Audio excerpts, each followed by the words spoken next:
আমাকে যে টপিকটা দেওয়া হয়েছে সেটা হচ্ছে, আমরা যে সালাতে, আমরা সবাই বিদেশে আছেন, সচরাচর দেখেন মসজিদে নামাজ পড়তে গেলে যে আমরা সালাতে আমার বামে হোক বা ডানে হোক, বিশেষ করে ডানের যেজন থাকে তার পায়ের সাথে আমার পাটা আমি মিলিয়ে রাখি যখন জামাতে দাঁড়াই।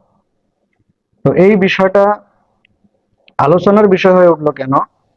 এই বিষয়টা আলোচনার বিষয় হয়ে ওঠার কারণ হচ্ছে, আমাদের দেশে, বাংলাদেশে আপনারা অনেকেই দেখেছেন একটা গুরুত্বপূর্ণ সুন্নাহ, এরকম একটা সুন্নাহ নিয়ে আমাদের মতোই টুপিওয়ালা, দাড়িওয়ালা, জুব্বাওয়ালা, মুহাদ্দিস, বড় বড় মুফতি, এনারা নানান রকমের ব্যঙ্গ বিদ্রুপ করে থাকে। আপনারা শুনেছেন যে এক পা এশিয়া, এক পা রাশিয়া, তারপরে নানান ধরনের নাটক বানিয়েছে এটা নিয়ে। শুধু পায়ের সাথে পা কেন লাগায়? তারপরে অনেক বড় বড় হুজুরা তো এটাও বলে যে আল্লাহর রসুল শয়তান আসা যাওয়া করবে, এই কারণে দুইজনের মাঝখানের ফাঁকা বন্ধ করতে বলেছে। তো ফাঁকাটা বন্ধ করতে যে তোমার নিজের, মানে আমি সরি, কিন্তু মানে তাদের মতো করেই বলছি, হুগার নিচে যে বড় শয়তান চলে গেছে। আচ্ছা, আমি একটা কথা বলি, আমরা সবাই নামাজ ভঙ্গের কারণ জানি, ওযু ভঙ্গের কারণ জানি, ইমান ভঙ্গের কারণ কে কে জানি? আলহামদুলিল্লাহ, যারা সালাফি মানহাজ লালন করে, আমি আশা করি এবং আমার ধারণা, প্রবল ধারণা, তাদের 98% মানুষ এটা জানে।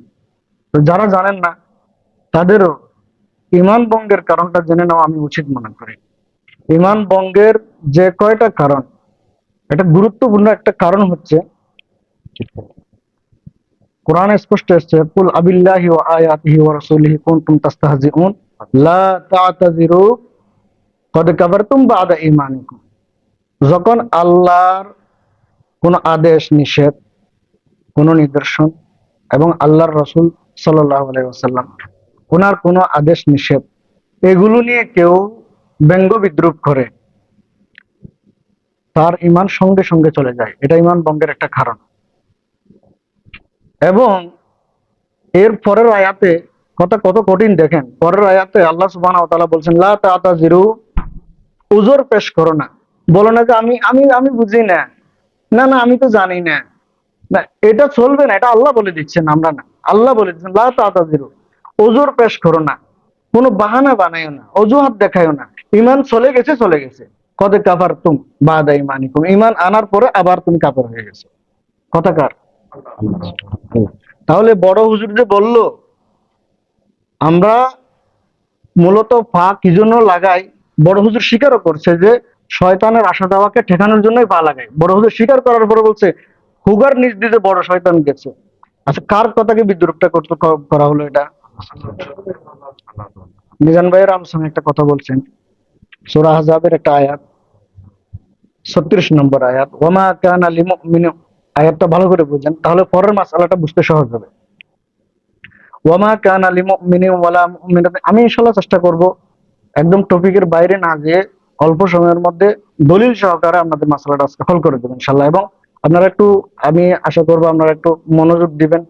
মনোযোগ এই জন্য চাইবো, আমি আলোচনার শেষের দিকে আমার আলোচনা থেকে কি বুঝেছেন হয়তো আপনাদেরকে আমি প্রশ্ন করতে পারি, একটু বিরক্ত করবো আর কি। তো ওই আয়াতটা, সরি আমি এরপর মাঝখানে কথা বলেছি, ওয়ামা কানা লিমুমিনিন ওয়ালা মুমিনাতিন, কোন মুমিন বান্দা বান্দির জন্য কোনো এখতিয়ার নেই, ইযা কাদাল্লাহু ওয়া রাসূলুহু, যখন আল্লাহ এবং তার রাসূল কোনো বিষয়ে আদেশ নিষেধ বা কোনো সিদ্ধান্ত দিয়ে দেন, আমরান, কোনো বিষয়ে, আন ইয়াকুনা লাহুমুল খিয়ারা, মানে এখানে এখতিয়ার অবলম্বন করবে না। এটা আমার ওই যে মিজান ভাই একটা কথা বলছে যে না এটা না করলে কি নামাজ হবে না, এটা বলা হবে না। বলতে হবে যে এটা রাসূলুল্লাহ সাল্লাল্লাহু আলাইহি ওয়াসাল্লাম করেছেন কিনা, সাহাবায়ে কেরামগণ করেছেন কিনা। মানে এখানে আপনি এখতিয়ার অবলম্বন করতে পারবেন না, এটা আল্লাহর নির্দেশ। ওয়ামা কানা লিমুমিনিন ওয়ালা মুমিনাতিন ইযা কাদাল্লাহু ওয়া রাসূলুহু আমরান আন ইয়াকুনা লাহুমুল খিয়ারাতু মিন আমরিহিম ওয়া মান ইয়াসিল্লাহা ওয়া রাসূলাহু ফাকাদ দাল্লা দালালাম মুবিনা। যে আল্লাহর এবং আল্লাহর রাসূলের কোন সিদ্ধান্তকে অমান্য করলো, অবহেলা করলো, এখতিয়ার অবলম্বন করলো, অপশন নিল, বলছে সে প্রকাশ্য পথভ্রষ্টতায় পতিত হয়ে গেল। কোরআনের অন্য একটা জায়গায় আল্লাহ সুবহানাহু ওয়া তাআলা বলছেন, ফালা ওয়া রাব্বিকা লা ইউমিনুন, শপথ করে বলছেন, ফালা ওয়া রাব্বিকা লা ইউমিনুনা হাত্তা ইউহাক্কিমুকা ফীমা শাজারা বাইনাহুম সুম্মা লা ইয়াজিদু ফি আনফুসিহিম হারাজাম মিম্মা কাদাইতা ওয়া ইউসাল্লিমু তাসলিমা। সব কিছুতে যখন আপনি আল্লাহর রাসূল সাল্লাল্লাহু আলাইহি ওয়াসাল্লামকে পরিপূর্ণ হাকিম হিসেবে, কাজী হিসেবে, সুবিচারক হিসেবে মেনে নিতে পারবেন না, আল্লাহ বলছেন ফালা ওয়া রাব্বিকা লা ইউমিনুন, তারা ঈমানদার হবে না। এবার আলোচনায় আসি। এই দুটো আয়াত খেয়াল রাখবেন। আমরা কি কারণে পায়ের সাথে পা মিলাই? এটা কি আমরা কারণ নানার বাড়ি থেকে রেওয়াজ নিয়ে এসেছি, কারোর দাদার বাড়ি থেকে নিয়ে এসেছি? জাস্ট তিনটা কথা আল্লাহর রাসূল সাল্লাল্লাহু আলাইহি ওয়াসাল্লামের হাদিসে, আমি কিছু হাদিস পড়বো, হাদিসগুলো শুনবেন, জাস্ট একটু মানে চিন্তা করবেন, বিবেককে একটু কাজে লাগাবেন।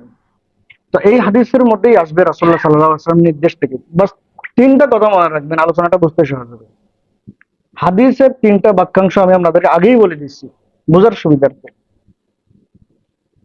আপনারা মসজিদে গেলে ইমাম সাহেব বলতে শুনবেন, এই যে একটা মানে আলহামদুলিল্লাহ এই আরব দেশগুলোতে এটা জীবিত আছে সুন্নাহ, আমাদের বাংলাদেশে মারা গেছে, মারা গেছে এবং হুজুরদের তো এটার সাথে দুশ্মনী আছে। দুশ্মনী না থাকলে এই সুন্নাহটা আপনারা পালন করে কেন, পালন করে না কেন, বা মানুষকে উৎসাহ দেয় না কেন? আপনার রাসূলুল্লাহ সাল্লাল্লাহু আলাইহি সাল্লাম যখনই জামাত আরম্ভ করবেন, রাসূলুল্লাহ সাল্লাল্লাহু আলাইহি ওয়াসাল্লাম পিছনে ফিরে কামাতের পরে কাতারের মাঝখানে মাঝখানে ঢুকে যেতেন, সাহাবায়ে কেরামগণের বুকে হাত দিয়ে দিয়ে সোজা করতেন এবং বলতেন, এই যে এখানে মসজিদে বলা হয়, অনেক ইমাম সাহেব পিছনের দিকে তাকিয়ে যতক্ষণ কাতার বরাবর হয়নি ততক্ষণ নিয়ত করেন না। এটা আপনারা খেয়াল করবেন। তো কি বলা হয়? সব্বু সুফুফাকুম, হ্যাঁ, তারপর কি বলে? ইস্তাকিমু ইয়ারহামুকুমুল্লাহ, আর কি বলে? হাযু বাইনাল মানাকিবুল আকদাম, আর কি বলে? সাদ্দুল খালাল। এই কথাগুলো রাসূলুল্লাহ সাল্লাল্লাহু আলাইহি ওয়াসাল্লাম বলতেন এবং এটা সুন্নাহ। কিন্তু আমাদের বাংলাদেশে এটার সাথে যদি আমাদের বাংলাদেশি হুজুরদের দুশ্মনী না থাকতো, তাহলে এই সুন্নাহটা আজ পর্যন্ত মৃত কেন? তাদের সামনে কি কোরআন হাদিসগুলো যায়নি? গেছে। তো এই যে ইমাম সাহেব এই যে আরব দেশগুলোতে যে কথাগুলো শুনেন, সেই কথাগুলো আমি আলোচনা সামনের দিকে বোঝার সুবিধার্থে আমি স্মরণ রাখতে বলবো। সাদ্দুল খালাল, রাসূলুল্লাহ সাল্লাল্লাহু আলাইহি ওয়াসাল্লামের একটা নির্দেশ, মনে রাখেন ভালোভাবে। সাদ্দুল খালাল বা সাদ্দিদুল খালাল মানে ফাঁকা বন্ধ করো। রাসূলুল্লাহ সাল্লাল্লাহু আলাইহি ওয়াসাল্লাম নির্দেশ, ফাঁকা বন্ধ করো কাতারে দুইজনের মাঝখানে। এই একটা কথা মনে রাখেন। আরেকটা কথা, তারাসু বলে না, এটা তারাসু ওয়া তাদিলু ওয়ালা তাখতালিফু। হ্যাঁ, তারাসু রাসূলুল্লাহ সাল্লাল্লাহু আলাইহি ওয়াসাল্লাম নির্দেশ। তারাসু মানে বুঝেন, সীসা ডালা প্রাচীর, যে বলে না বুনিয়ানুম মারসুস, সীসা ডালা প্রাচীর। প্রাচীর কি এমনা হয়? ফাঁক রাখলে প্রাচীর হয়? এই যে সীসা ডালা প্রাচীর, আল্লাহ রসুল বলতেন যে তোমরা এমন ভাবে দাঁড়াও মানে সীসা ডালা প্রাচীরের মতো। সাহাবায়ে কেরামগণের এই পাশে জামাটা আগে ছিঁড়ে যেত। কারণ কি? এটা রাসূলুল্লাহ সাল্লাল্লাহু আলাইহি ওয়াসাল্লাম নির্দেশ মানতেন ওনারা। তাহলে এই কথাটা স্মরণ রাখবেন। একটা বলছি কি সাদ্দুল খালাল, আর দুই নম্বর বলছে কি তারাসু, নির্দেশকার রাসূলুল্লাহ সাল্লাল্লাহু আলাইহি ওয়াসাল্লাম। তিন নম্বর ওয়ালা তাযারু ফুরুজাত। এগুলো হাদিসে, আমি যখন সামনে হাদিসগুলো পড়বো মাঝখানে শুনতে পাবেন।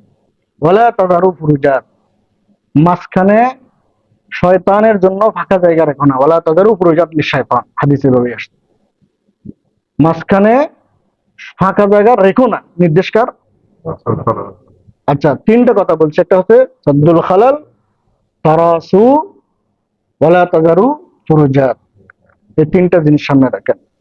এবার আমি আপনাদেরকে আলোচনা লম্বা করব না, জাস্ট কয়েকটা হাদিস শোনাবো এবং হাদিসগুলো অনুধাবন করবেন।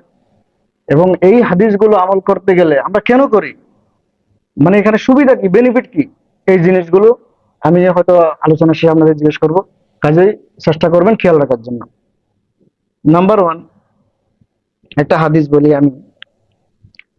আম্মাজান আয়েশা রাদিয়াল্লাহু, আচ্ছা, রাসূলুল্লাহ সাল্লাল্লাহু আলাইহি ওয়াসাল্লামের স্ত্রীগণের যখন আমরা নাম নিব, স্মরণ করব, একটু শ্রদ্ধার সহিত, আদবের সহিত কি বলবো? আম্মাজান। শুনেন, আমি যদি আমার মার, অবশ্যই মায়ের সেবা শুশ্রূষা বা মায়ের তো তুলনাই হয় না, কিন্তু আমার মা আমার ইমান না, ভালো করে বুঝলেন। কিন্তু যদি রাসূলুল্লাহ সাল্লাল্লাহু আলাইহি ওয়াসাল্লামের স্ত্রীগণকে কেউ না আম্মা না মানে, মা মানে না, ওয়াল্লাহি সে কোরআন অস্বীকারী। হুন্না উম্মাহাতুকুম, হ্যাঁ, হ্যাঁ, কোরআনেই স্পষ্ট বলা আছে আজওয়াজুকুম উম্মাহাতুকুম। এই যে মানে এই রাসূলুল্লাহ সাল্লাল্লাহু আলাইহি ওয়াসাল্লাম স্ত্রীগণ হচ্ছে কি বান্দা, এই উম্মতদের জন্য কি মা। তো আমরা বেশি বেশি মা বলবো কি জন্য জানেন? একটা গোষ্ঠীর যাতে জ্বালা ধরে। কোন গোষ্ঠী বলেন তো? শিয়ারা আম্মাজানদেরকে গালিগালাজ করে, জাহান্নামী মনে করে। এরা মনে করে যে জাহান্নামীদের সাথেই রাসূলুল্লাহ সাল্লাল্লাহু আলাইহি সাল্লাম সংসার করে গেছেন। নাউযুবিল্লাহ মিন যালিক। তো যাই হোক, একটু প্রসঙ্গের বাইরে বললাম, তারপরও বিষয়টা মানে শেখানোর উদ্দেশ্যে বললাম। একটু গুরুত্ব দিবেন, যখনই রাসূলুল্লাহ সাল্লাল্লাহু আলাইহি ওয়াসাল্লামের স্ত্রীগণ আমাদের মা, ওনাদের নাম স্মরণ করব, উচ্চারণ করব, একটু সম্মানের সহিত আদবের সহিত বলবো কি আম্মাজান। আম্মাজান আয়েশা রাদিয়াল্লাহু আনহা থেকে একটা হাদিস বর্ণনা। আন আয়েশা قالت قال رسول الله صلى الله عليه وسلم إن الله وملائكته يصلون على الذين يصلون الصفوف। সহিহ ইবনে হিব্বান, সহিহ ইবনে খুজাইমা, আরো বহু কিতাবে এই হাদিস কানে এসেছে। দেখেন, আম্মাজান আয়েশা রাদিয়াল্লাহু আনহা বলছেন রাসূলুল্লাহ সাল্লাল্লাহু আলাইহি ওয়াসাল্লাম বলেছেন ইন্নাল্লাহা ওয়া মালাইকাতাহু, আল্লাহ এবং ফেরেশতারা। আল্লাহ, সালাত এই কথাটার চারটা অর্থ। যখন আল্লাহর পক্ষ থেকে হয় তখন হয় কি আল্লাহ রহমত বর্ষণ করেন, আর যখন ফেরেশতাদের পক্ষ থেকে হয় তখন হয় কি দোয়া করেন, যখন বান্দাদের পক্ষ থেকে হয় তখন হয় কি দরুদ পড়া। আমরা রাসূলুল্লাহ সাল্লাল্লাহু আলাইহি সাল্লামের প্রতি যে সালাত সালাম পেশ করি মানে দরুদ পেশ করি। আর যখন কোনো পশু পাখির ক্ষেত্রে হবে তখন অর্থ হবে কি তারা তাসবিহ করে। ঠিক আছে? তো ইন্নাল্লাহা ওয়া মালাইকাতাহু ইউসাল্লুনা, আল্লাহ এবং তার ফেরেশতারা একটা গোষ্ঠীর জন্য আল্লাহর রহমত নাজিল করেন এবং ফেরেশতারা দোয়া করতে থাকেন। সেই গোষ্ঠীটা কারা? আল্লাযীনা ইয়াসিলুনা সুফুফ, যারা কাতারের মধ্যে সব পরস্পরের সাথে কি থাকে মিলে দাঁড়ায়, পায়ের সাথে পা লাগিয়ে দাঁড়ায়, কাঁধের সাথে কাঁধ লাগিয়ে দাঁড়ায়। আচ্ছা, এই হাদিস থেকে একটা মৌলিক দুটো বেনিফিট পাচ্ছি, বলুন তো কি? এই হাদিসটা যখন আমরা আমল করতে যাব, মৌলিক দুটো বেনিফিট। নাম্বার ওয়ান বেনিফিট হচ্ছে কি আল্লাহর রহমত নিশ্চিত, আল্লাহর রহমত বর্ষণ হয়। আর দুই নম্বর যেটা বেনিফিট, ফেরেশতারা যে কাতারে পায়ের সাথে পা মিলায় তার জন্য ফেরেশতারা কি করে? দোয়া করে। না, ফেরেশতাদের দোয়া তো কবুল হবে না, পীরের দোয়া কবুল হবে কেন? হ্যাঁ, ফেরেশতা যাদের কোনো গুনাহ নাই, যাদের কোনো গুম নাই, যাদের কোনো বাম নাই ডান নাই, এই ফেরেশতারা যাদের কাজই হচ্ছে কি আল্লাহর মানে অবাধ্যতা জিনিসটা এদের নাই। আমাদের তো ইচ্ছা শক্তি দিচ্ছে না, ফেরেশতাদেরকে আল্লাহ ইচ্ছা শক্তি দেন নাই। তো সেই ফেরেশতারা যদি দোয়া করে, দোয়া কবুল হবে কি হবে না কোনো সন্দেহ আছে? কনফার্ম একবারে। তাহলে এই হাদিস থেকে দুটো বেনিফিট পাচ্ছি, যদি কাতারে আমরা পায়ের সাথে পা লাগাই তাহলে দুটো উপকার। একটা সেটা কি, একটা হচ্ছে কি আল্লাহর রহমত, দুই নম্বর কি ফেরেশতারা আমাদের জন্য দোয়া করেন। এখন হুজুর যত নাটকই করুক, হুজুর যত কথাই বলুক, আমাদের কানে নেওয়ার টাইম নাই। আমরা কার আদেশ মানতে আদিষ্ট হয়েছি? সুবহানাল্লাহ। আরেকটা হাদিস শোনাই আপনাদেরকে, এখানেও খেয়াল রাখবেন যে এখানেও একটা মৌলিক উপকারিতা আছে। আন ইবনে ওমর রাদিয়াল্লাহু আনহুমা আন্না রাসূলুল্লাহ সাল্লাল্লাহু আলাইহি ওয়াসাল্লাম قال আকিমুস সুফুফ। কথাগুলো ভালোভাবে খেয়াল করবেন। ইবনে ওমর রাদিয়াল্লাহু আনহু, ফারুক আযম রাদিয়াল্লাহু আনহুর যোগ্য বেটা ইবনে ওমর রাদিয়াল্লাহু আনহু, তিনি বর্ণনা করছেন রাসূলুল্লাহ সাল্লাল্লাহু আলাইহি ওয়াসাল্লাম থেকে। রাসূলুল্লাহ সাল্লাল্লাহু আলাইহি ওয়াসাল্লাম বলছেন আকিমুস সুফুফ, তোমরা সফ মানে কাতার প্রতিষ্ঠা করো, কাতার প্রতিষ্ঠা করো। আজকের দিনে যে মসজিদে দাগ দিয়ে যে আমরা দাঁড়াই, এটা ওই যে আমরা দাগ অনুসরণ করে দাঁড়াই, আসলে অন্তরে একটু মানে আমরা চিন্তা করি না কখনো। সেই যুগে তো দাগ ছিল না। সাহাবায়ে কেরামগণ এই যে পায়ের সাথে যদি পা না লাগাতেন, হ্যাঁ, হুজুর কি নিয়ে চিৎকারা করে, কি নিয়ে মস্কারা করে? আচ্ছা, তো বলা হচ্ছে আকিমুস সুফুফ, তোমরা কাতার প্রতিষ্ঠা করো। হাজু বাইনাল মানাকিব, এই কাঁধ আছে না, কাঁধের সাথে কাঁধ কি করো, মিলিয়ে নাও। আচ্ছা, আচ্ছা, এইখানে যদি কোনো উপকারিতা নাই থাকে, রাসূলুল্লাহ সাল্লাল্লাহু আলাইহি সাল্লাম এগুলো বলবেন কেন? উপকারিতা অফকোর্স আছে, অলরেডি দুটো তো পেয়েছেন, সামনে আরো পাবেন ইনশাআল্লাহ। আর রাসূলুল্লাহ সাল্লাল্লাহু আলাইহি সাল্লাম যদি কোনো বিষয়ে নির্দেশ দেন, আমরা কি উপকারিতা দেখবো নাকি রাসূলুল্লাহ সাল্লাল্লাহু আলাইহি সাল্লাম আদেশ করেছেন বলেই করছি এটা দেখবো? আমাদের যুক্তিতে অনেক কিছু ধরবে না। একটা উদাহরণ দেই, রাসূলুল্লাহ সাল্লাল্লাহু আলাইহি সাল্লাম বলেছেন কোন পান পাত্রে, পানির গ্লাসে তা যদি মাছি পড়ে যায়, আপনার যুক্তিতে আমার যুক্তিতে কি বলে? মাছি হচ্ছে খারাপ জায়গায় বসে, মাছি কি ভালো জায়গায় বসে? মাছি নোংরা জায়গায় বসে। তো সেই জিনিস যদি পানিতে পড়ে, আমার যুক্তিতে বলে বাহ্যিক ভাবে পানিটা ফেলে দিব। কিন্তু রাসূলুল্লাহ সাল্লাল্লাহু আলাইহি সাল্লাম বলছেন না, মাছিটাকে ডুবিয়ে, হ্যাঁ, তারপর পানিটা পান করো। এক ডানায় আছে আরোগ্য, আরেক ডানায় আছে। আচ্ছা, এই যে এটা তো আমার লজিকে মোটেও ধরে না, কারণ মাছি বসে নোংরা জায়গায়, আমার লজিক বলছে ফেলে দিব, কিন্তু আমি আদিষ্ট হয়েছি কার আদেশ শোনার জন্য? আমার যুক্তি চলবে না রাসূলুল্লাহ সাল্লাল্লাহু আলাইহি ওয়াসাল্লাম আদেশ চলবে? তো হুজুররা কি নিয়ে টিটকারি করে এগুলা? হাজু বাইনাল মানাকিবি, রাসূলুল্লাহ সাল্লাল্লাহু আলাইহি ওয়াসাল্লাম নির্দেশ দিচ্ছেন তোমরা কাঁধের সাথে কাঁধ মিলাও, সামনে যান।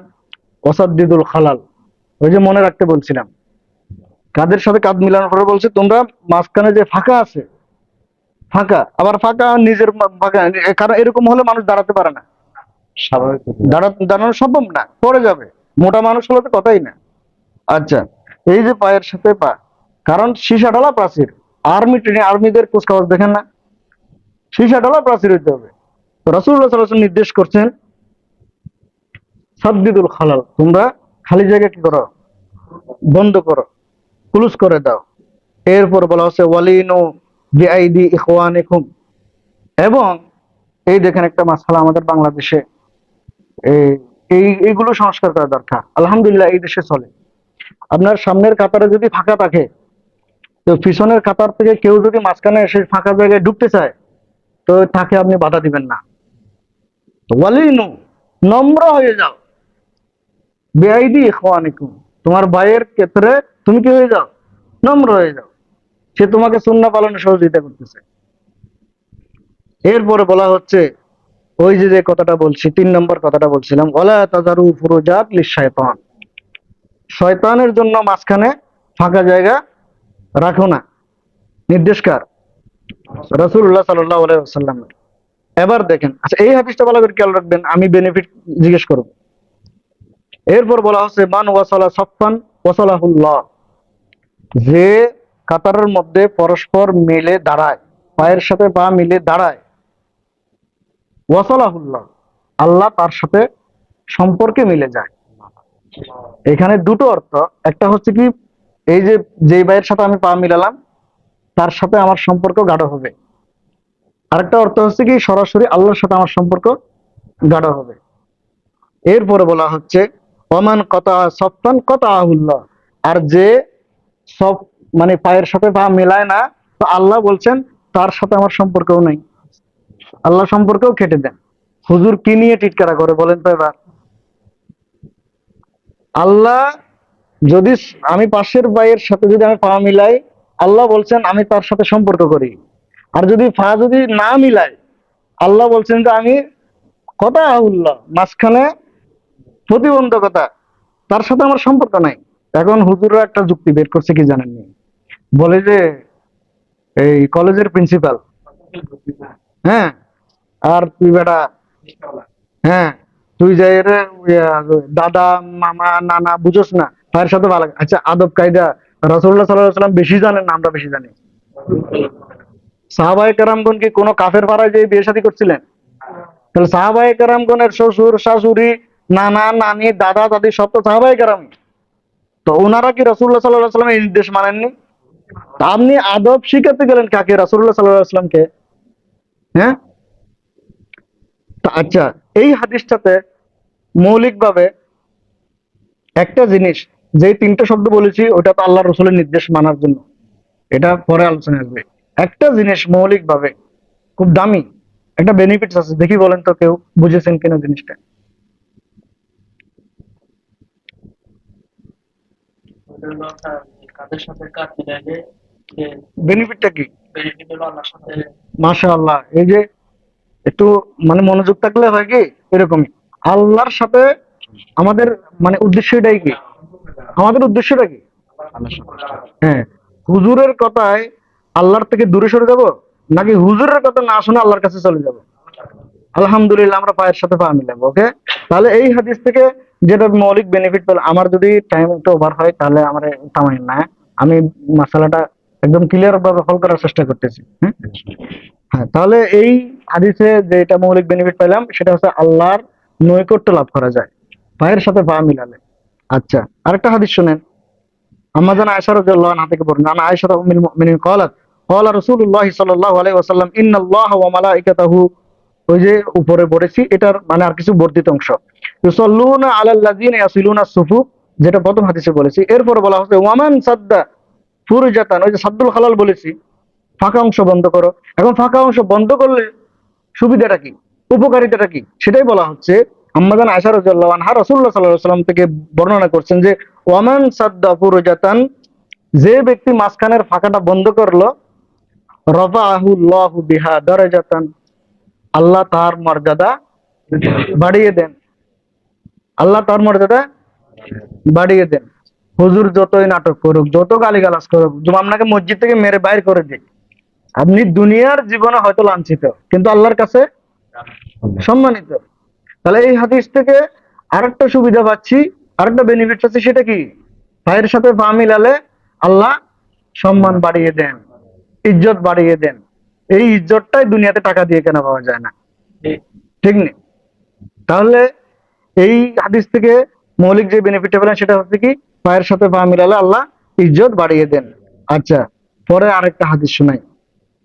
আন আবি জুহাইবা রাদিয়াল্লাহু আনহু আন্না নবী সাল্লাল্লাহু আলাইহি ওয়াসাল্লাম قال, সাহাবী জুহাইবা রাদিয়াল্লাহু আনহু বর্ণনা করছেন রাসূলুল্লাহ সাল্লাল্লাহু আলাইহি ওয়াসাল্লাম থেকে, মান সাদ্দা ফুরজাতান ফিস সাফ, যে ব্যক্তি কাতারের মধ্যে মাঝখানের ফাঁকা অংশ ভরাট করে নেয়, বন্ধ করে নেয়, ক্লোজ করে নেয়, বেনিফিট কি? গফিরা লাহ, তার গুনাহ ক্ষমা করে দেওয়া হয়, তার গুনাহ ক্ষমা করে দেওয়া হয়। আমি রেফারেন্স বলতেছি না, আপনারা ভিডিও থাকবে, যদি প্রয়োজন হয় আরবি তো বলতেছি, একটু সার্চ দিয়ে একটু খুঁজলে পেয়ে যাবেন এগুলা। আচ্ছা, এই যে হাদিসটা বললাম, এই হাদিসটা মুসনাদে বাজ্জারে এসেছে। ইমাম নুরউদ্দিন হাইসামি রাহিমাহুল্লাহ ওনার মাজমাউ জাওয়ায়াতে, এই কিতাব, এই মাজমাউ জাওয়ায়াত যে কিতাবটা, ওই কিতাবের মধ্যে এই হাদিসটা উল্লেখ করার পরে বলছেন যে ইসনাদু হাসান, এটা হাসান পর্যায়ের হাদিস। আচ্ছা, এই হাদিস থেকে যেটা মৌলিক বেনিফিট পেলাম সেটা কি? পায়ের সাথে পা মিলালে কি লাভ হয়? গুনাহ মাফ হয়। আহ, আল্লাহর রসুল তরিকা বাতলে দিয়েছেন গুনাহ কিভাবে মাফ করতে হবে, আর হুজুর নাটক বানানো শুরু করে দিয়েছে। নাউজুবিল্লাহ মিন যালিক। হুজুরের গুনাহ নাই, হুজুরের গুনাহ যেহেতু নাই, মাফ করারও দরকার নেই, এই আর কি। তবে কোরআনের আয়াত যেটা শুরুর দিকে বলেছে, লা তা'তাযিরু কদ কাফারতুম, আল্লাহর এবং আল্লাহর রসুলের কোন আদেশ নিষেধ নিয়ে ঠাট্টা মশকরা করে ঈমান হারা হওয়ার পরে আবার উজর পেশ করো না, বাহানা করিও না, চলবে না, এটা আল্লাহ বলে দিয়েছেন। পরের একটা হাদিস শোনাই। আম্মাজান আয়েশা রাদিয়াল্লাহু আনহা থেকে বর্ণিত, ক্বালা রাসূলুল্লাহ সাল্লাল্লাহু আলাইহি ওয়াসাল্লাম মান সাদ্দা ফুরজাতান, ওই সেম কথাই, রাফাআহু আল্লাহু বিহা দারাজা, যে ব্যক্তি ফাঁকা অংশ ক্লোজ করে তার তো ইজ্জত বাড়িয়ে দেয়। এই হাদিসে আরেকটা জিনিস বর্ধিত আছে, সেটা দেখেন, বুনিয়া লাহু বাইতান ফিল জান্নাহ, জান্নাতে তার জন্য একটা ঘর তৈরি হয়। কি করলে জান্নাতে ঘর তৈরি হয়? ফাঁকা জায়গা বন্ধ করলে জান্নাতে ঘর তৈরি হয়, কে বলেছেন? কিন্তু হুজুর তো বলছেন যে হুকার নিচে দিয়ে বড় শয়তান যায়। আল্লাহু আকবার। আচ্ছা, এই হাদিস থেকে তাহলে আমরা মৌলিকভাবে কি পেলাম? জান্নাতে, জান্নাতে ঘর হয় কার জন্য হয়? যে নামাজে পায়ের সাথে পা মিলিয়ে দাঁড়ায়। আরেকটা হাদিস শুনেন। বারা বিন আযিব, অনেক জলিল কদরের একজন সাহাবী, উনি বর্ণনা করছেন কল কান রাসূলুল্লাহ সাল্লাল্লাহু আলাইহি ওয়াসাল্লাম, রাসূলুল্লাহ সাল্লাল্লাহু আলাইহি ওয়াসাল্লামের অভ্যাস বলতেছেন। রাসূলুল্লাহ সাল্লাল্লাহু আলাইহি ওয়াসাল্লামের অভ্যাস নিয়ে কারোর কোনো আপত্তি আছে? অভ্যাস বলা হচ্ছে ইয়াতাখাল্লালু সফ, সব সবের যে মাঝখানে ফাঁকা এটা তিনি বন্ধ করতেন, এটা ওনার অভ্যাস ছিল রাসূলুল্লাহ সাল্লাল্লাহু আলাইহি ওয়াসাল্লামের। এই দেখেন মিন নাহিয়াতিন ইলা নাহিয়া, এক পাশ থেকে আরেক পাশে তিনি, ওই যে যেটা বললাম ফারুক আজম রাদিয়াল্লাহু আনহু, যিনি ইসলামের দ্বিতীয় খলিফা, উনি তো একবারে কাতারে যেয়ে পিটাপিটি শুরু করে দিতেন, পিটাপিটি শুরু করে দিতেন। তো হয়তো এই যুগে যদি তিনি থাকতেন, এই হুজুরদের কি অবস্থা হতো আল্লাহ ভালো জানেন। যাই হোক, হ্যাঁ, তো বলা হচ্ছে ইয়াতাখাল্লালু সাফা মিন নাহিয়াতিন ইলা নাহিয়া ইয়ামসাহু সুদুরানা, রাসূলুল্লাহ সাল্লাল্লাহু আলাইহি ওয়াসাল্লাম কাতারে কাতারে যেয়ে সাহাবীদেরকে বুকে বুকে হাত দিতেন, বরাবর আসেনি, ইয়ামসাহু সুদুরানা, মানে আমাদের এই বুকে বুকে কি করতেন, তিনি হাত দিতেন। ওয়ামানা কি মানে কাঁধে কাঁধে হাত দিতেন, বরাবর আসেনি, কাঁধে কাঁধে।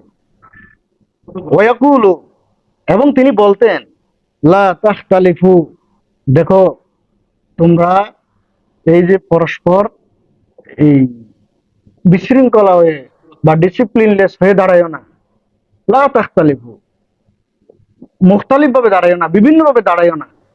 তো যদি তোমরা বিভিন্ন ভাবে দাঁড়াও তাহলে কি হবে, রাসূলুল্লাহ সাল্লাল্লাহু আলাইহি ওয়াসাল্লাম বলে দিচ্ছেন ফাতাখতালিফা কুলুবুকুম, আল্লাহ তোমাদের অন্তরকে বাঁকা করে দিবে।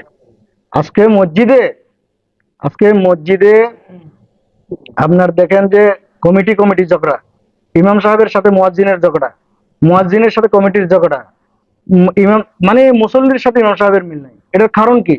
এটা রাসূলুল্লাহ সাল্লাল্লাহু আলাইহি ওয়াসাল্লাম বলে দিয়েছেন। কারণ আমাদের পারস্পরিক যে একটা ভ্রাতৃত্ব, আল্লাহ রসুল যে তরিকা বাতলে দিয়েছেন যে কি করলে আমাদের পারস্পরিক মহব্বতটা বাড়বে, সেটা থেকে আমরা সরে গিয়েছি। এটা এটা তো আর আমার কথা না, রাসূলুল্লাহ সাল্লাল্লাহু আলাইহি ওয়াসাল্লামের কথা। তো বলছে তোমরা যদি বিভিন্ন ভাবে দাঁড়াও তাহলে আল্লাহ তোমাদের অন্তরকে কি করে দিবে, বাঁকা করে দিবে। বাঁকা করে দিলে কি হয়, তুমি নিজেকেও চিনবে না, তোমার পাশের মানুষকে চিনবে না, তুমি মানে সমাজে আছো না চিড়িয়াখানায় আছো সেটা তুমি ভুলে যাবে।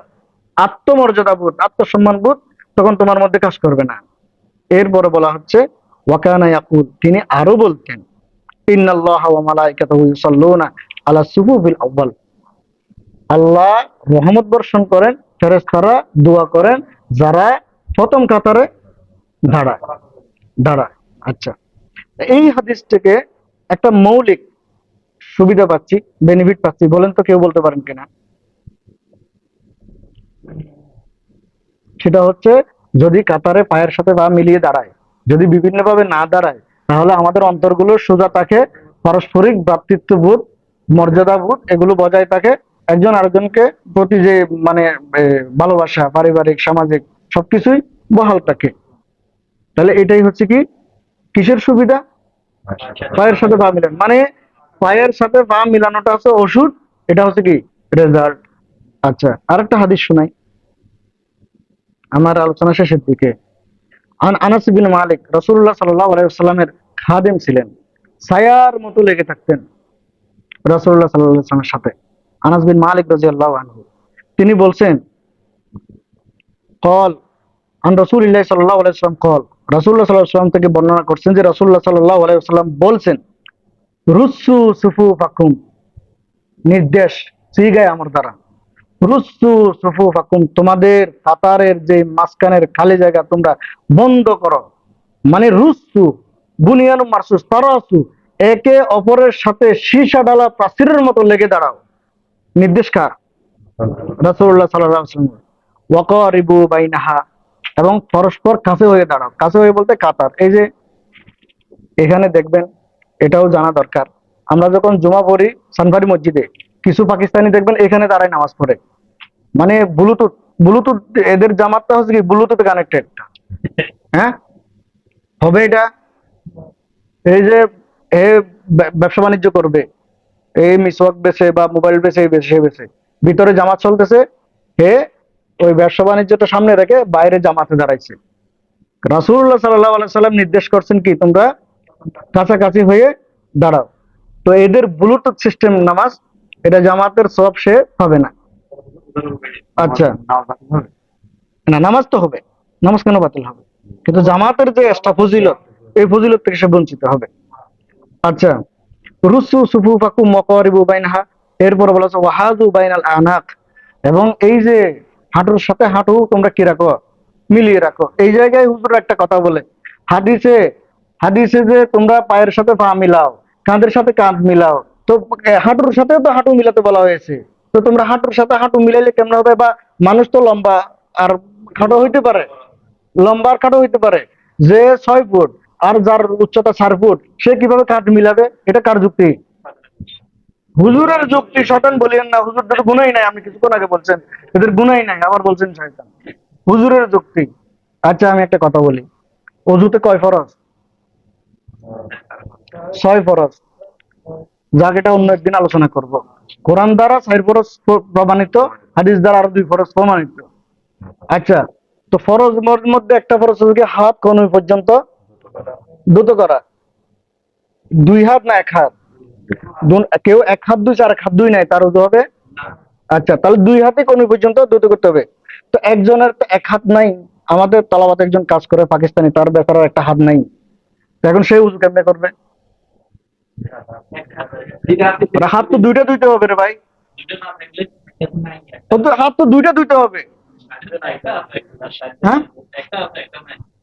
তো নাই যে এটা কোত্থেকে আসবে? না থাকলে কি সে কি উঁচু করা ছেড়ে দিবে? তো একটা লোককে আল্লাহ 6 ফুট বানাইছে, আর একটা লোককে আল্লাহ 4 ফুট বানাইছে। এখন এরা কি, এরা তো নাটক এমনিই করছে নাকি? এভাবেই তো নাটক করছে। মস্কারাটা কার সাথে হয়েছে? যেটা অসম্ভব সেটা তো আল্লাহ ছাড় দিয়েছেনই নাকি?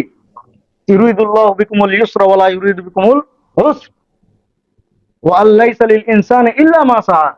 বান্দা যেটুক পারে সেটুকুই আল্লাহ দেন, এর বেশি কিছু চান না।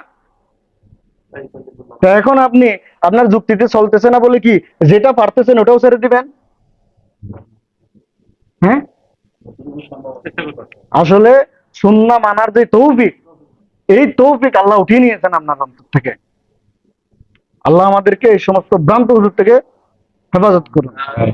আচ্ছা, এরপরে শুনেন, বলা হচ্ছে ফাওয়াল্লাযী নাফসি বিয়াদিহি, রাসূলুল্লাহ সাল্লাল্লাহু আলাইহি ওয়াসাল্লাম কত জোর দিয়ে বলতেছেন, শপথ করে, আল্লাহর কসম যার হাতে আমার জীবন, তার শপথ করে বলছি, ইন্নী লা আরা শাইতানা ইয়াদখুলু মিন খলালিস সাফফি কাআন্নাহাল হাজাব, আমি শয়তানকে দেখতে পাই। আরেকটা আকীদা বলি, রাসূলুল্লাহ সাল্লাল্লাহু আলাইহি ওয়াসাল্লাম যখন নামাজে দাঁড়াতেন তখন কিন্তু তিনি পিছন থেকে দেখতেন, জানেননি আপনারা? এটা শুধুমাত্র নামাজে, অন্য সময় না। রাসূলুল্লাহ সাল্লাল্লাহু আলাইহি ওয়াসাল্লাম যখন নামাজে দাঁড়াবেন, তিনি সামনের চোখে যেমন দেখেন, পিছনের চোখ দিয়েও কি দেখতেন। এটা আল্লাহ তাকে স্পেশাল ক্ষমতা দিয়েছিলেন। তো রাসূলুল্লাহ সাল্লাল্লাহু আলাইহি ওয়াসাল্লাম বলছেন ফাওয়াল্লাযী নাফসি বিয়াদিহি, যার হাতে আমার জীবন, তার নামে শপথ করে বলছি, ইন্নী লা আরা শাইতান, আমি শয়তানকে দেখতে পাই। তারা কাতারের মাঝখানে ছাগলের বাচ্চার বেশে তারা কি করতেছে?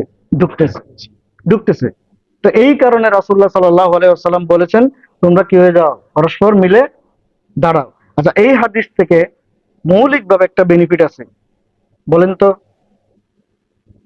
শুরুতে কোরআনের যে 2টো আয়াত বলেছিলাম, রাসূলুল্লাহ সাল্লাল্লাহু আলাইহি ওয়াসাল্লাম কোনো বিষয়ে আদেশ করলে, নিষেধ করলে, এখানে অপশন অবলম্বন করার সুযোগ কারোর আছে?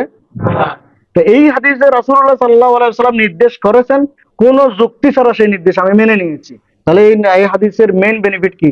রাসূলুল্লাহ সাল্লাল্লাহু আলাইহি ওয়াসাল্লামের নির্দেশ মানা হয়। হুজুর কি বললো আমার দেখার টাইম আছে? রাসূলুল্লাহ সাল্লাল্লাহু আলাইহি ওয়াসাল্লাম নির্দেশ মানা হয়। আরেকটা হাদিস শোনাই। আন আনাস বিন মালিক, রাসূলুল্লাহ সাল্লাল্লাহু আলাইহি ওয়াসাল্লামের খাদেম, তিনি বর্ণনা করছেন, আনিন নবী সাল্লাল্লাহু আলাইহি ওয়াসাল্লাম কল, রাসূলুল্লাহ সাল্লাল্লাহু আলাইহি ওয়াসাল্লাম বলছেন, আকিমু সুফুফাকুম, তোমরা তোমাদের কাতার প্রতিষ্ঠা করো, বরাবর করে রাখো। কেন? ফাইন্নী আরাকুম, ওই যে একটু আগে বলছি, ফাইন্নী আরাকুম, আমি নিশ্চয়ই তোমাদেরকে দেখতে পাই। নামাজে দাঁড়ালে আমি তোমাদেরকে দেখতে পাই, মিন ওয়ারা ইজহারি, আমার পিছন থেকে। রাসূলুল্লাহ সাল্লাল্লাহু আলাইহি ওয়াসাল্লাম বলছেন তোমরা কাতার বরাবর রেখো। তোমরা মনে করো না আমি সামনে তাকাই আছি, পিছনে দেখি না, এটা মনে করো না। আমি তোমাদেরকে ইন্নী আরাকুম মিন ওয়ারাই যাহরি, আমি তোমাদেরকে আমার পিছন থেকে কি দেখতে পাই। এরপরে বলা হচ্ছে, দেখেন এটাই হচ্ছে গুরুত্বপূর্ণ পয়েন্ট, খেয়াল রাখবেন। ওয়াকানা আহাদুনা, আমরা যারা সাহাবায়ে কেরামগণ পিছনে দাঁড়াতাম, তা আমাদের মধ্যে পরস্পরের মধ্যে কি শুরু হয়ে যেত, ইউলজিকু মানকিবিহি ইউলজিকু মানকিবাহু বিমানকিবি সাহিবিহি ওয়া কদিমাহু বিকাদামিহি। আমাদের সাহাবীদের মধ্যে আমরা কি করতাম, একজনের কাঁধ আরেকজনের কাঁধের সাথে মিলিয়ে নিতাম, এবং ওয়া কদমাহু বিকদমিহি, এবং একজনের পা, কদম মানে পা না, জানেন না, একজনের পা আরেকজনের পায়ের সাথে মিলিয়ে নিতাম।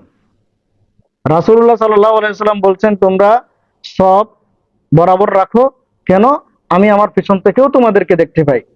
এটা শোনার পরে সাহাবায়ে কেরামগণের মধ্যে একটা অভ্যাস শুরু হয়ে গেছে কি, আমরা একজন আরেকজনের কাঁধের সাথে কাঁধ মিলিয়ে নিতাম এবং পায়ের সাথে পা মিলিয়ে নিতাম।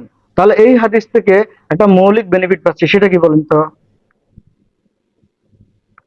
সাহাবীদেরকে অনুসরণ করা হয়, সাহাবীদেরকে আল্লাহর রসুলের নির্দেশ তো মানা হয়, সেই সাথে সাহাবীদেরকে কি করা হয়, অনুসরণ করা হয়। এক হাদিসে এসছে, আল্লাহ সমস্ত মাখলুকাত সৃষ্টি করার পরে সেখান থেকে বেছে বেছে বেছে বেছে যেটা একদম শ্রেষ্ঠ সৃষ্টি, সেটা বেছে বেছে নবী রাসূলগণের জন্য কি করেন, নির্বাচন করেন। আবার সেখান থেকে বেছে বেছে বেছে বেছে যেটা একদম সর্বসেরা সৃষ্টি, সেটা মুহাম্মদুর রাসূলুল্লাহ সাল্লাল্লাহু আলাইহি ওয়াসাল্লাম রূপে নির্বাচন করেছেন। বাকি যে বান্দারা, সেখানে আবার আরেকবার বাছাই চালাইছেন রাসূলুল্লাহ সরি আল্লাহ সুবহানাহু ওয়া তাআলা। এই দ্বিতীয় বাছাই প্রক্রিয়ায় যারা শ্রেষ্ঠ নবী রাসূলগণের পরে, যারা শ্রেষ্ঠ, তাদেরকে বেছে বেছে বেছে বেছে রাসূলুল্লাহ সাল্লাল্লাহু আলাইহি ওয়াসাল্লামের সাহাবী বানিয়েছেন। এখন তাদের অভ্যাসে মনে হয় গলত ছিল কেউ, হ্যাঁ, তা তাদের একটা আমল ছিল, এটা আমাদের হুজুরের কাছে ভালো লাগে না, তো তাই বলে মনে হয় আমাদের ছেড়ে দিতে হবে কেন, হ্যাঁ। তো এই মসজিদে যদি মারামারি করে, যদি মসজিদ থেকে বাইর করে দেয়, বাইর করে দিলে বাইরে হয়ে যাবো, বাইর করে দিলে বাইরে হয়ে যাবো। সাহাবায়ে কেরামের আমল আমার কাছে ভালো লাগবে না, তাহলে আমি তো ইমানদারই হতে পারলাম না। রাদিয়াল্লাহু আনহুম ওয়া রাদু আন, এটাই একটা গোষ্ঠী যেটার উপরে আল্লাহ সন্তুষ্ট, একবারে সার্টিফিকেট দেওয়া হয়ে গেছে। আচ্ছা, তাহলে এই হাদিস থেকে আমরা যেটা পেলাম সেটা হচ্ছে কি, সাহাবায়ে কেরামগণকে অনুসরণ করা হয়। আরেকটা হাদিস শুনেন, আন নোমান বিন বাশির রাদিয়াল্লাহু আনহু ইয়াকুল, তিনি বলতেন, আকবালা রাসূলুল্লাহ সাল্লাল্লাহু আলাইহি ওয়াসাল্লাম বিওয়াজহিহি, রাসূলুল্লাহ সাল্লাল্লাহু আলাইহি ওয়াসাল্লাম মুখ ঘুরিয়ে দাঁড়াতেন নামাজের সময়।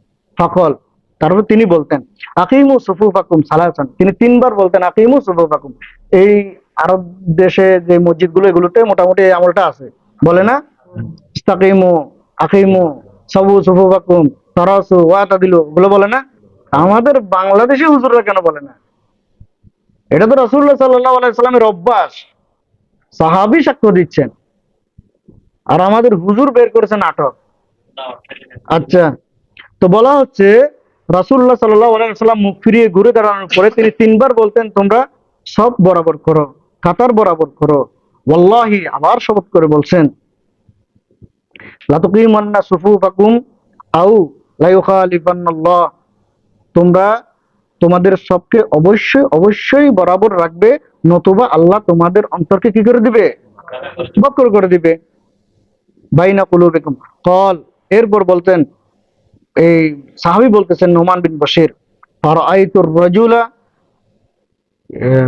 ইয়ালজিকু মানকিবাহু বিমানকিবি সাহিবিহি ওয়া রুকবাতাহু বিরুকবাতি সাহিবিহি ওয়াকাবাতাহু বিকাবাতিহি। এরপরে নোমান বিন বশির সাহাবী, তিনি সাক্ষ্য দিচ্ছেন যে রাসূলুল্লাহ সাল্লাল্লাহু আলাইহি ওয়াসাল্লাম যখন মুখ ফিরিয়ে পেছনে দাঁড়িয়ে যখন বলতেন যে তোমরা সব বরাবর রেখো, নতুবা আল্লাহ তোমাদের অন্তরকে কি করে দিবে, বাঁকা করে দিবে। এরপরে সাহাবায়ে কেরামগণ কি করতেন, সাহাবায়ে কেরামগণ কি করতেন, কাঁধের সাথে কাঁধ, পায়ের সাথে পা, সব মিলিয়ে দাঁড়িয়ে যেতেন, সব মিলিয়ে দাঁড়িয়ে যেতেন। এটা কি আমাদের ভালো লাগতে হবে, না হুজুরের কথা ভালো লাগতে হবে? আচ্ছা, তাহলে এই হাদিস থেকেও বেনিফিট পাচ্ছি, সাহাবায়ে কেরামগণের যথাযথ পূর্ণ অনুসরণ করা হয়। সাহাবায়ে কেরামগণ, আমরা দিন পেয়েছি কাদের মাধ্যমে? আমরা কি রাসূলুল্লাহ সাল্লাল্লাহু আলাইহি ওয়াসাল্লামকে দেখেছি? সাহাবায়ে কেরামগণের মাধ্যমে। সাহাবায়ে কেরামগণের আমল রাসূলুল্লাহ সাল্লাল্লাহু আলাইহি ওয়াসাল্লামকে দেখে দেখেই শিখেছেন ওনারা। তো সেটা এই যে পরবর্তী দাফে দাফে দাফে দাফে বর্ণনা বাই বর্ণনা, বর্ণনা বাই বর্ণনা আমাদের পর্যন্ত এসছে। তাহলে এই হাদিস থেকেও বুঝলাম, যদি পায়ের সাথে পা মিলাই নামাজে, তাহলে রাসূলুল্লাহ সাল্লাল্লাহু আলাইহি ওয়াসাল্লামের সাহাবীদেরকে যথাযথ অনুসরণ করা হয়। আচ্ছা, আরেকটা হাদিস শুনেন। আন জাবির বিন সামুরা রাদিয়াল্লাহু আনহু قال قال رسول الله صلى الله عليه وسلم, খুব গুরুত্বপূর্ণ হাদিস। আলা তাসিফুনা কামা তাসিফুল মালাইকাতু ইনদা রাব্বিহিম, আচ্ছা তোমাদেরকে কি আমি এমন একটা গুণের কথা বলবো যেই গুণটা নিয়ে ফেরেশতারা আল্লাহর কাছে দাঁড়ায়? মানে ফেরেশতারা নিজেদেরকে যেই গুণটা নিয়ে আল্লাহর সামনে পেশ করে, গুণটা মনে হয় ছোটখাটো কেন? আচ্ছা, সেই গুণটাকে আমি তোমাদেরকে শিখিয়ে দেব। রাসূলুল্লাহ সাল্লাল্লাহু আলাইহি ওয়াসাল্লাম কাদেরকে বলছেন? সাহাবীদেরকে। তো সাহাবায়ে কেরামগণ, আল্লাহ রাসূল যদি এই জাতীয় কোনো কথা বলতেন, সাহাবায়ে কেরামগণ কি করতেন? পাগল হয়ে যেতেন, পাগল হয়ে যেতেন। এরপরে সাহাবায়ে কেরামগণ বলছেন, ফাকাল ওয়াকাইফা কুলনা ওয়াকাইফা তাসিফুল মালাইকাতু ইনদা রাব্বিহিম।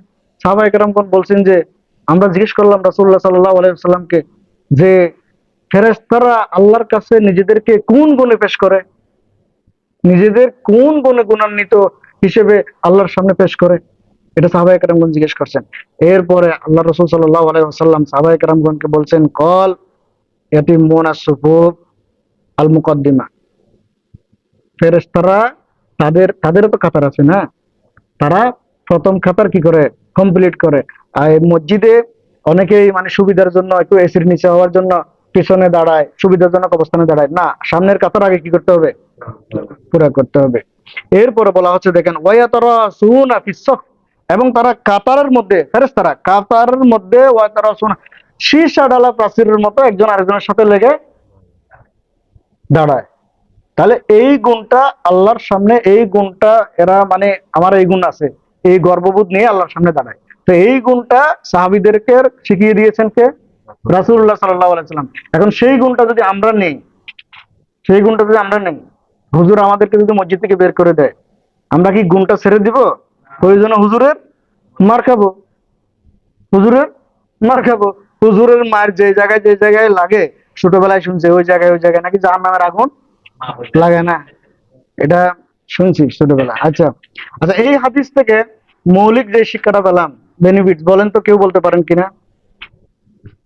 আমি বলিনি। ফেরেশতাদের অনুকরণ করা হয়, ফেরেশতাদের যে একটা ভালো গুণ, সেই ভালো গুণটাই আমাদের নিজেদের মধ্যে আমরা ধারণ করার মোটামুটি উৎসাহ পাই।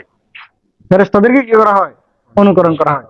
আচ্ছা, আমি যে কয়টা হাদিস বললাম, মোটামুটি 9-10টা হাদিস বললাম, যাই হোক, এই হাদিসগুলোর মধ্যে পায়ের সাথে পা লাগান না লাগানোর কোনো কারণ কি আপনারা খুঁজে পেয়েছেন? উপকার তো নাই নাকি? উপকারও আছে, হাদিসও মানা যায়। তো এখন যারা বলে তো পায়ের সাথে পা লাগান, না লাগালে কি নামাজ হবে না? নামাজ হবে। এখন কি আমি এই প্রশ্ন করব যে পায়ের সাথে পা লাগালে ফেতনা হবে, এই কারণে আমি পা লাগাবো না? আমি কি ফেতনার থেকে বাঁচবো নাকি এই সুবিধাগুলো লুফে নেব? আচ্ছা, এখন একটা কথা আছে, তো আমাদের দেশে হানাফি মাযহাব, মানে তো হানাফি মাযহাবে এই চার আঙ্গুলের কথা আছে, যদিও একেবারে কোনো দলিল নেই, এদের ফিকার কিতাবে লেখা আছে। এক মুফতি সাহেব তার বইতে লিখছে কি জানেন? এক মুফতি সাহেব দেওবন্দ থেকে পড়ে এসে, নাম উল্লেখ করলাম না, তার বইতে লিখতেছে পায়ের সাথে পা মানে মিলিয়ে দাঁড়াবে না। এটার দলিল দিচ্ছে কি জানেন? ওই যে একটা হাদিস শুনেছেন, রাসূলুল্লাহ সাল্লাল্লাহু আলাইহি ওয়াসাল্লাম একদিন নামাজে দাঁড়ালেন, হঠাৎ করে জুতা নিয়ে নামাজ পড়তেছেন, সাহাবায়ে কেরামগণও জুতা নিয়ে নামাজ পড়তেছেন। জুতা নিয়ে যে নামাজ পড়া যায় জানেননি আপনারা? যাক, একটু কথা আছে, এই জন্য এখন এটা প্রসঙ্গের বাইরে বললাম না, অন্য একদিন বলবো ইনশাআল্লাহ। তো আল্লাহ রাসূল সাল্লাল্লাহু আলাইহি ওয়াসাল্লাম জুতা খুলে হঠাৎ করে সামনে ডান পাশে রেখে দিলেন, ডান পাশে। সাহাবায়ে কেরামগণ নিজেদের জুতা খুলে ডান পাশে রেখে দিলেন। নামাজ শেষে রাসূলুল্লাহ সাল্লাল্লাহু আলাইহি ওয়াসাল্লাম সাহাবাদেরকে জিজ্ঞেস করলেন, তোমরা জুতা খুললে কেন?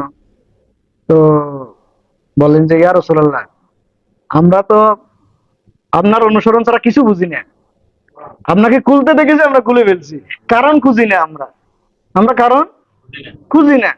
তো রাসূলুল্লাহ সাল্লাল্লাহু আলাইহি সাল্লাম বলছেন যে আমার জুতায় হালকা ময়লা ছিল, আমাকে জিবরিল আমিন এসে খবর দিয়েছেন যে আমি খুলে ফেলেছি। কিন্তু সাহাবায়ে কেরামগণ কি কারণ খুঁজেছে? বুঝলেন, আমরা সামিনা ওয়া আতানা, আমরা আমরা শুধু আপনার অনুসরণই বুঝি, আর কিছু বুঝি না, আর কিছুই বুঝি না। তো এই হাদিস থেকে তার এই মৌলবী দলিল দিচ্ছে কি জানেন? তো জুতা দুই জোড়া, এক জোড়া জুতা, দুইখানা জুতা ডান পাশে যদি রাখতে যায়, তো ফাঁকা একটা থাকা লাগবে না? হ্যাঁ, বললাম আমার কাছে, আমি ইচ্ছে করলে আমি দেখাতে পারবো, আমার কাছে পিডিএফ বই ডাউনলোড আছে। তো ফাঁকা জায়গা একটা থাকা লাগবে না? এই জন্যই আমরা কি রাখি, ফাঁকা জায়গা রাখি। এই হুজুর আসলে সুন্নাহর দুশমন। দেখেন সহিহ বুখারীতে আরেকটা হাদিস আপনারা শুনেছেন, রাসূলুল্লাহ সাল্লাল্লাহু আলাইহি ওয়াসাল্লাম বলছেন, ইজা সাল্লা আহাদুকুম, তোমরা তোমাদের মধ্যে যখন কেউ নামাজ পড়বে, ফালা ইয়াজাউনা আলাইহি আন ইয়ামিনিহি ওয়ালা আন ইয়াসারিহি, তোমাদের জুতা তোমরা ডানেও রাখবে না, বামেও রাখবে না। হ্যাঁ, বাম পাশে একদম শেষে যদি কেউ না থাকে বামে রাখতে পারো। তাহলে রাসূলুল্লাহ সাল্লাল্লাহু আলাইহি সাল্লামের এই হাদিস দ্বারা ওই ঘটনা, এটা ছিল কি বিচ্ছিন্ন একটা ঘটনা। তো রাসূলুল্লাহ সাল্লাল্লাহু আলাইহি ওয়াসাল্লাম নির্দেশ কি, তোমরা জুতাই রাখবে না। তাহলে এই হুজুর ফাঁকা জায়গা কোত্থেকে বের করলো? এগুলো ধোঁকা, আল্লাহ, এগুলো ধোঁকা। হ্যাঁ, দেখেন এরা কত বড় কপাল পুরা, না পায়ের সাথে পা মিলাইতে পারতেছে, না কাঁধের সাথে কাঁধ মিলাইতে পারতেছে, ভুলভাল এরা দলিল বাইর করতেছে। এরা চতুর্দিক থেকে বঞ্চিত হচ্ছে কি হচ্ছে না? আচ্ছা, তো আমাদের হানাফি মাযহাবে অনেকেই মনে করতে পারেন না, মাযহাবে যেহেতু নাই, আমি তো হানাফি মাযহাব মেনে চলি, আমি কিভাবে এর বিরুদ্ধে আচরণ করি, কারণ আমি তো কোরআন হাদিস বুঝি না। তাহলে ইমাম আবু হানিফার ফতোয়াটা শোনাই দেই, আমি আলোচনা শেষ করব। হানাফি মাযহাবেরও অনুসরণ হয় যদি আপনি পায়ের সাথে পা মিলান। কিভাবে হয়? ইমাম মোহাম্মদ বিন হাসান শাইবানি, ইমাম আবু হানিফা রহিমাহুল্লাহর একদম নিকটতম ছাত্র, প্রধান দুই ছাত্রের একজন। ওনার একটা বিখ্যাত কিতাব আছে কিতাবুল আসার, উনি ওখানে বিভিন্ন বর্ণনা এক জায়গায় করেছেন। ওখানে উনি একটা আগে এই অধ্যায় রচনা করেছেন কিভাবে, বাবু ইকামাতিস সুফুফ ওয়া ফাজলিস সাফফিল আউয়াল, কাতার প্রতিষ্ঠা করার ফজিলত অধ্যায় এবং প্রথম কাতারে দাঁড়ানোর ফজিলত সম্পর্কে আলোচনা। এরপরে বর্ণনা করতেছেন, হাদিস শুনেন, মুহাম্মদ মানে ইমাম মোহাম্মদ বিন হাসান আশ-শাইবানী রাহিমাহুল্লাহ, তিনি বলছেন, কল আখবারানা আবু হানিফা, আমাকে শুনিয়েছেন কে? আবু হানিফা কে?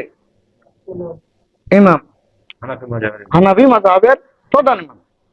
আমাকে শুনিয়েছে কে? আবু হানিফা। আন হাম্মাদ, আবু হানিফা বলছেন আমি শুনেছি কার কাছ থেকে? আমার উস্তাদ হাম্মাদের কাছ থেকে। আন ইব্রাহিম, হাম্মাদ বলছেন আমি শুনেছি আমার উস্তাদ বিখ্যাত তাবেঈ ইব্রাহিম নখঈর কাছ থেকে। কার কাছ থেকে? ইব্রাহিম নখঈর কাছ থেকে। তো তিনি বলছেন আন্নাহু কানা ইয়াকুল, তিনি বলতেন সাব্বু সুফুফাকুম, যেই কথা ওই যে হাদিসে শুনেছেন রাসূলুল্লাহ সাল্লাল্লাহু আলাইহি ওয়াসাল্লামের সেম কথা। তাহলে রাসূলুল্লাহ সাল্লাল্লাহু আলাইহি ওয়াসাল্লামের আমল, নির্দেশ, সাহাবায়ে কেরামগণের আমল, এটা তাবেঈ পর্যন্ত চলে আসতেছে, ইভেন হানাফি মাযহাব পর্যন্ত চলে আসতেছে।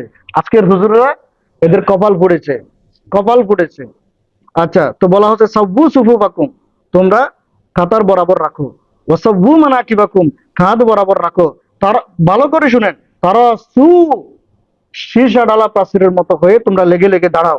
আউলা ইয়াতাখাল্লালুনাকুমুশ শায়তান কাউলাদিল হযব, অথবা যদি তোমরা এটা না করো তাহলে মাঝখানে এই যে শয়তান ওই বকরির বাচ্চা, ছাগলের বাচ্চার বেশ ধরে ঢুকে পড়বে।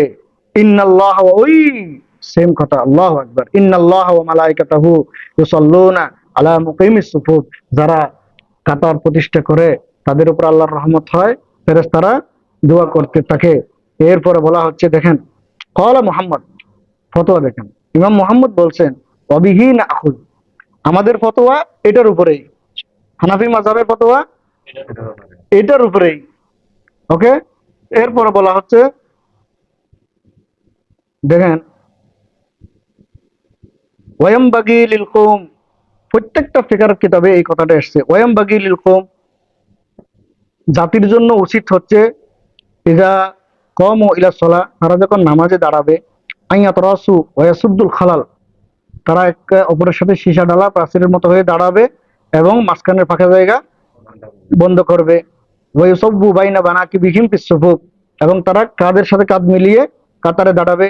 ওয়ালা বা'সা আন ইয়া'মুরাহুমুল ইমাম বিযালিক, এবং ইমামের উচিত হবে কি এই বিষয়ে তাগাদা দেওয়া। দেয়নি আমাদের হুজুররা, দেয় না। তো এখানে আরো নানান আলোচনা দলিল প্রশ্ন। আচ্ছা, সবশেষে অনেক লম্বা হয়ে গেছে, তো শেষ করব।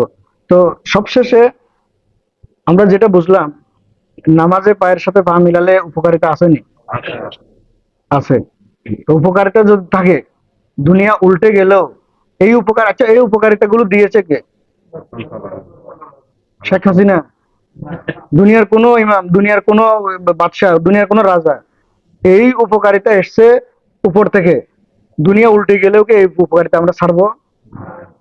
আমাদের কাছে এটা গুরুত্বপূর্ণ একটা শোনা। দেখুন এই হুজুররা মানে কি পরিমাণ জালিয়াতি করছে। আমরা বেশ তিজোরের নাম শুনছেন নি? বেশ তিজোর আমার কাছে, আপনারা এই দেখেন, যেটা একবার পুরাতন প্রথম বাংলায় অনুবাদ হয়েছিল বেশ তিজোর, আমি স্ক্রিনশট নিয়ে রাখছি। শামসুল হক ফরিদপুরি উনি প্রথম এটা অনুবাদ করেছিলেন। এখন যে অনুবাদ, এই অনুবাদে এগুলো মুছে দিয়েছে, এগুলো নাই।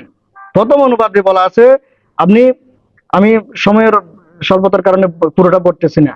এখানে বলা হচ্ছে পায়ের সাথে পা মিলিয়ে দাঁড়ানো ফরজ, ওয়াজিব। ওয়াজিব আমরা বলছি কি সুন্নাত।